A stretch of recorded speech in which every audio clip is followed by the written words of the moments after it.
in a trailer for her new documentary, This is Paris, celebrity Paris Hilton is calling out a Utah youth facility, claiming she was abused during her time there in the late 90s. Now a Utah woman who was there after the facility changed ownership in the year 2000 is backing that claim. Fox 13's Elle Thomas joining us live from Salt Lake City tonight with more. Elle.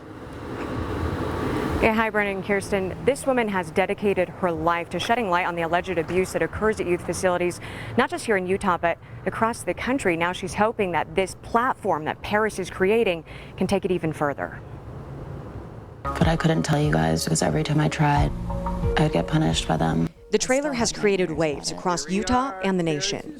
Paris Hilton and 20-year-old trauma stemming from months at an Orem boarding school for troubled teens. For many, this is the first time hearing about Provo Canyon School. I'm realizing more and more that I'm confronted with it every day. For people like Paris and Jen Robison, it's haunting. The issues that occurred when Paris and I were there are still occurring today.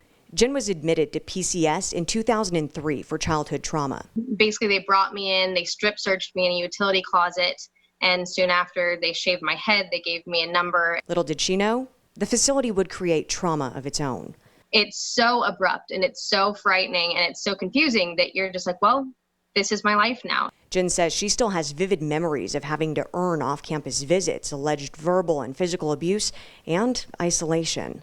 But now, 15 years after her release, she's using her pain to create change. Those people deserve to be seen and to feel okay.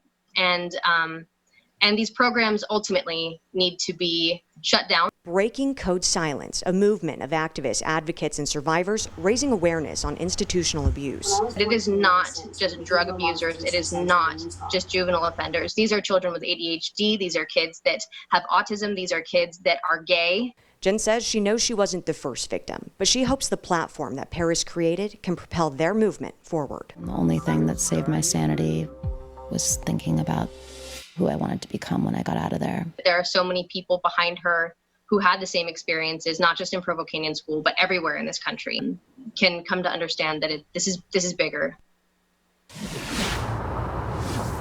Jen says now that Paris has spoken out on the malpractice, they plan to reintroduce legislation, hopefully creating stricter laws for facilities here in Utah and reform for the industry across the board.